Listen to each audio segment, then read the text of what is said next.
एक नगर में प्रतिष्ठित व्यापारी रहते थे जिन्हें बहुत समय बाद एक पुत्र की प्राप्ति हुई थी। उसका नाम चंद्रकांत रखा गया।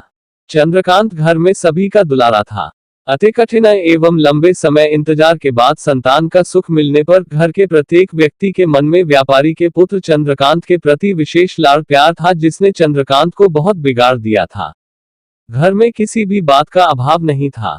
चंद्रकांत की मांग से पहले ही उसकी सभी इच्छाएं पूरी कर दी जाती थी।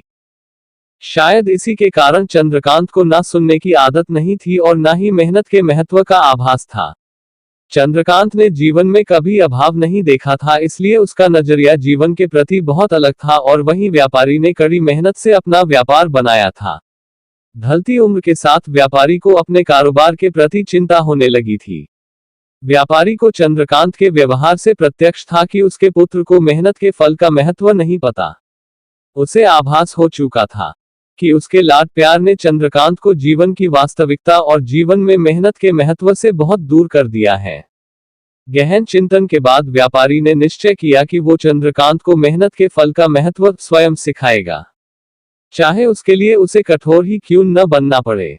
व्यापारी ने चंद्रकांत को अपने पास बुलाया और बहुत ही तीखे स्वर में उससे बात की।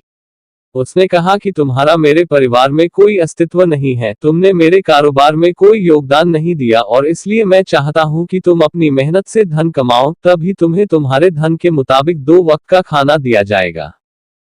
चंद्रकांत से सभी बहुत प्यार करते थे, जिसका उसने बहुत फायदा उठाया। वो रोज किसी न किसी के पास जाकर धन मांग लाता और अपने पिता को दे देता, और व्यापारी उसे उन पैसों को कुएं में फेंकने का बोलता, जिसे चंद्रकांत बिना किसी अड़चन के फेंक आता और उसे रोज भोजन मिल जाता। ऐसा कई दिनों तक चलता रहा, लेकिन अब घर के लोगों को रोज रोज धन देना भारी पड़ने लगा। सभी उससे अपनी कन्नी काटने लगे, जिस कारण चंद्रकांत को मिलने वाला धन कम होने लगा और उस धन के हिसाब से उसका भोजन भी कम होने लगा। एक दिन चंद्रकांत को किसी ने धन नहीं दिया और उसे अपनी भूख को शांत करने के लिए गांव में जाकर कार्य करना पड़ा। उस दिन वो बहुत देर से थका हारा व्यापारी के पास पहुंचा और धन देकर भोजन मांगा।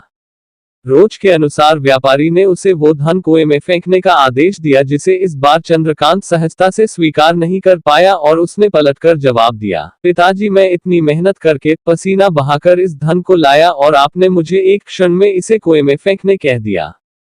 यह सुनकर व्यापारी समझ गया कि आज चंद्रकांत को मेहनत के फल का महत्व समझ आ गया है। व्यापारी भलीभांति जानता था कि उसके परिवार वाले चंद्रकांत की मदद कर रहे हैं, तभी चंद्रकांत इतनी आसानी से धन कुएं में डाल आता था। लेकिन उसे पता था एक न एक दिन सभी परिवारजन चंद्रकांत से कन्नी काट लेंगे। उस दिन चंद्रकांत के पास कोई विकल्प शेष नहीं होगा। व्यापारी ने चंद्रकांत को गले लगा लिया और अपना सारा कारोबार उसे सौंप दिया। शिक्षा। आज के समय में उच्च वर्ग के परिवारों की संतानों को मेहनत के फल का महत्व पता नहीं होता और ऐसे में यह दायित्व उनके माता पिता का होता है कि वो अपने बच्चों को जीवन की वास्तविकता से अवगत कराए। लक्ष्मी उसी घर में आती है जहां उसका सम्मान होता है। मेहनत ही एक ऐसा हथियार है जो मनुष्य को किसी भी परिस्थिति से बाहर ला सकता है।